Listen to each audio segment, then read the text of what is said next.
Yeah, let's start with it. Number one pick overall. Who do you got? I mean, because sometimes, obviously, with the NFL, it was a foregone conclusion. Some Yeah. doubted it would be Caleb Williams, but it was pretty obvious it was going to be Caleb Williams. Number one overall pick. They left the odds on the board for a while. I'm just saying that Herbert. Who do you have going number one overall?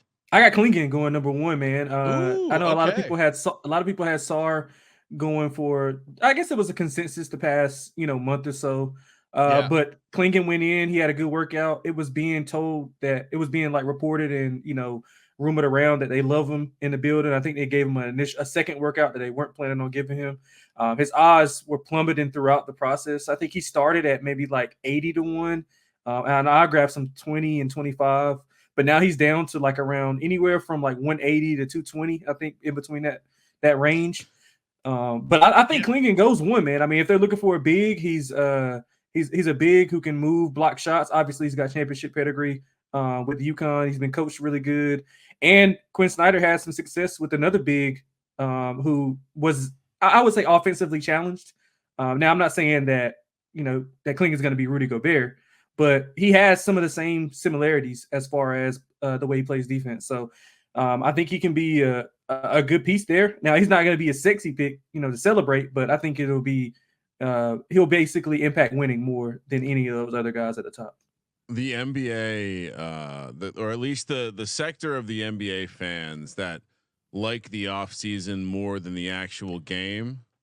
I mean, this is an all-time draft for them just to shit on the prospects. They hate all. It's this is a horrible NBA imagine draft. if the NBA. Imagine if the Bachelor had nothing but like just meh chicks. That's what we're dealing with here, as the kids say. I don't know. Well, Donovan I wouldn't Klingon. know that. It does seem like, though, just kind of observing the market.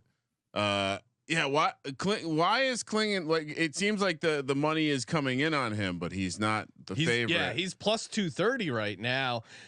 Zachary how do you pronounce his last name?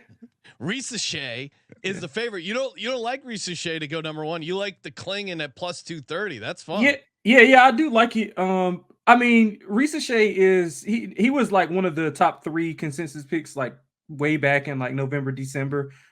Which it's a lot of uncertainty at the top. And I think if it's a lot of uncertainty, a lot of smoke screens given out to different people. Landry Fields, who was the GM for Atlanta, is kind of floating around the idea that they want to keep the pick. And it's others who like report with Atlanta, like inside the organization, who are like around them all the time, who are saying they want to trade the pick. So I think it's all different kinds of smoke screens. And the Donovan Klingon thing could be a smoke screen as well, to kind of get people to stay away and maybe try to trade up to get him, and then they can go back down and get Risachet with additional picks. So, I mean, it's all just of what you kind of believe in. And I think in a draft of uncertainty, you got to take a long shot. I mean, we saw with Brandon Miller and Scoot. I think you had that right, Sean. You were one of the few people who had that right. And everybody was saying Scoot. Everybody was saying Scoot. So, I mean, you never know. And I think uncertainty, you got to go big. So I think Klingon at plus 2, anything over 2-1 is a pretty good bit.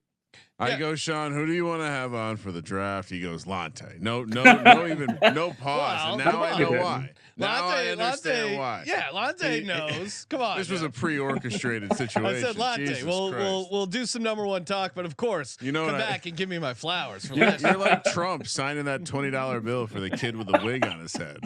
I did not see that. I can only imagine a young child wearing a hilarious Trump wig. Trump stopping what he was doing to create a scene as he signed a $20 bill.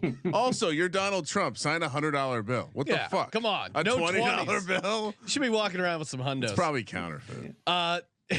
Kramer signs $100 bills in Vegas all the time. Oh yeah, sure. We will happily autograph any $100 bills. I will sign any denomination of money, but if I'm giving it to someone, it's not. It's either going to be a $100 bill or a $2 bill. Oh, there you go. Yeah. There you go. Lonte, any other what's another pick? Real quick about the Frenchman. What we have one good long skinny French guy, and so now we can forget about all the other failed long skinny French guys. I mean, there has to be a little bit of that. To me, I love the Klingon bet. It seems like there's a lot of versions of the story where he does end up going one. And why does the NBA keep doing this with these French guys? Wimpy started something, man. It's a bunch of French guys in this draft, and it's going to be a bunch more coming in next year. So they're loaded up. French is loaded up, or France is loaded up. I'm sorry. This is some sort of redemption for the War of 1812, maybe. I don't know. Revenge. Kramer or Lonte, what do you like? What's another pick you got here for the NBA draft? Give people a couple little spicy plays here. Yeah, man. So I like Devin Carter a lot in this draft. I'm on him to basically like I'm loaded up in Devin Carter props. So if he goes below like 10, I'm probably going to be homeless if that's the case. But if you can find Devin Carter drafted before Dalton Connect, that's plus 110. You can find that around. I think it's a high ceiling that Carter goes above any other prospect who in that lottery range who people think is not going to go as high. So him and Cody Williams are the two guys that I think will go higher than is expected. And Devin Carter, played at Providence in the Big East. Small guard, can shoot it. He was coming in as the second best player. Bryce Hopkins was actually the best player on the team. Tore his ACL. Devin Carter ascends. I think he's third in rebounding in that conference. So he's like a dog. All the things you want in a player, he fits that. So I think him being drafted before Connect is pretty much as close as you can get to a lock.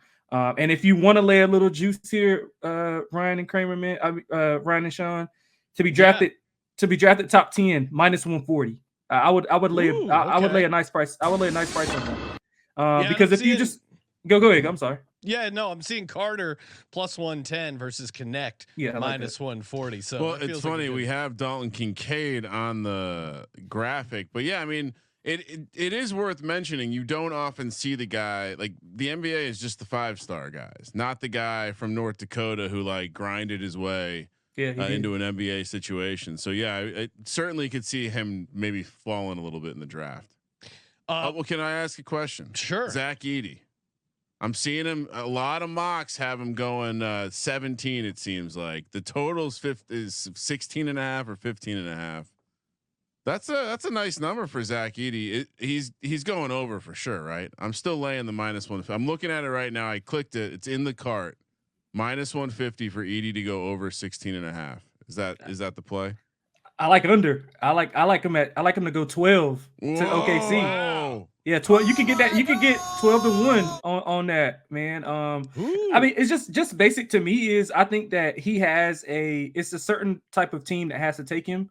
And I think Oklahoma City fits all the criteria. They have basically the least to lose. Like they can just pick him here, and if he's like a bust or whatever, then it's just it's whatever because they got 1,000 more picks. If he hits, he can play in spurts beside Chet, rim protect, allow Chet to kind of roam around.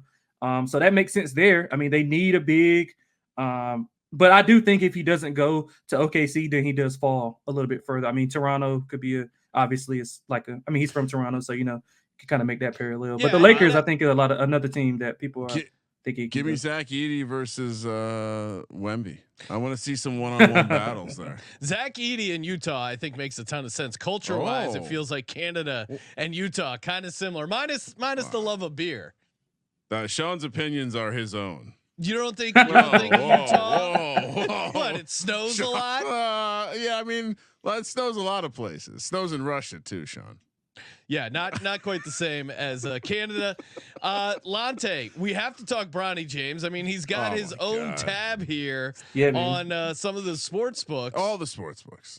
I'm seeing what team will take Bronny James. Lakers minus 110, Suns 7-1. Those are the only teams where Bronny worked out for, or the only teams that worked Bronny out. He couldn't get on the court for USC. What the fuck are we talking about? Yeah, what do you make of Bronny James draft? And is there any way to make some money off this?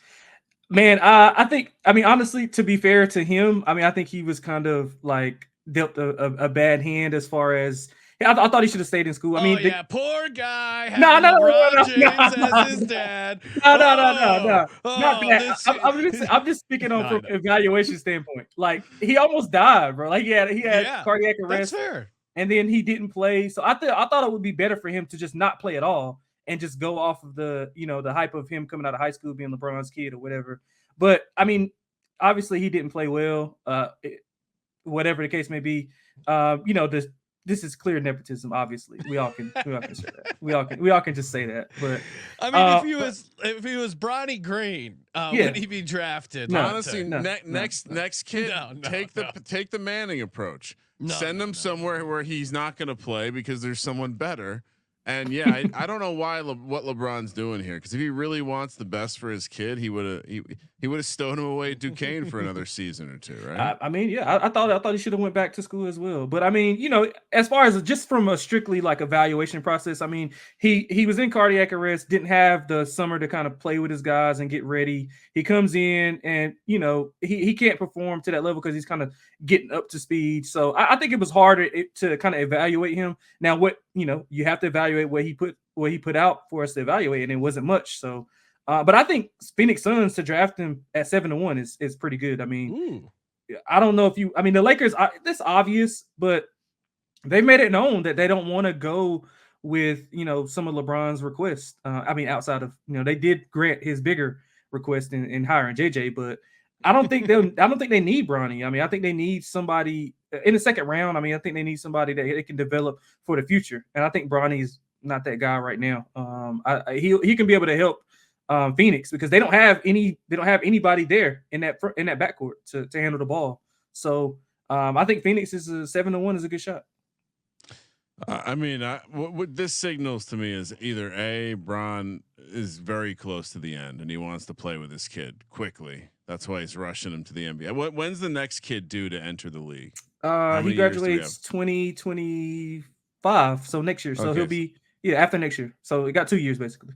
Okay, all right. So perhaps what he does is I have heard multiple people say similar things, which makes me think it's messaging coming out of LeBron's camp. They want Bronny to go to the healthiest situation for Bronny to develop as a player. And so I do think a lot of people have said positive things over the years about Phoenix as an organization, potentially in that standpoint. But yeah, maybe he stows both his kids somewhere and then he joins them late as a retirement tour, does the whole thing like Jeter, where you go around for a season and get gifts from the other teams with your kids.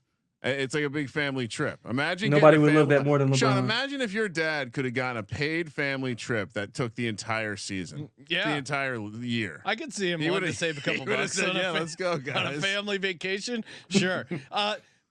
Lonte, walk us through this game theory wise. Now, currently, the Lakers are the odds-on favorite to select Bronny James at -110. So basically, it's like Lakers versus the field, right. Price-wise.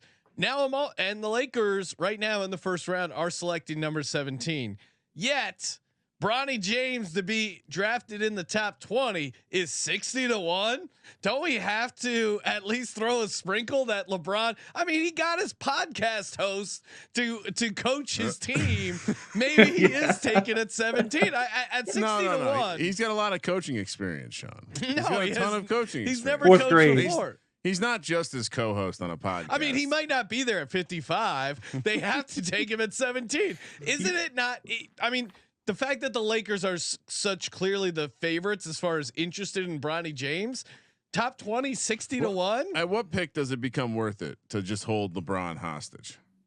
Yeah, I don't know. You want to play with your kid, LeBron? Anything outside of the lottery. Yeah, anything outside of the lottery, I think. Yeah, seriously though. Top 10 is 100-1. I think that's crazy. But top 20, the fact that the Lakers are in the top 20 at 60-1 feels like a good price. I can see Larry Bird getting involved with something like that. Maybe the Pacers could come in with a side move. A team that I think you should watch. To be honest, is late in that second round. Well, a little bit. I think they have 2 picks before the Lakers pick. The Golden State Warriors is another team that you should watch out for. LeBron loves Steph Curry. He loves that organization. He'll be there if Clay moves on. They have an open slot to, maybe get him in a bench role. Obviously he's in California. That's 35-1. Yeah.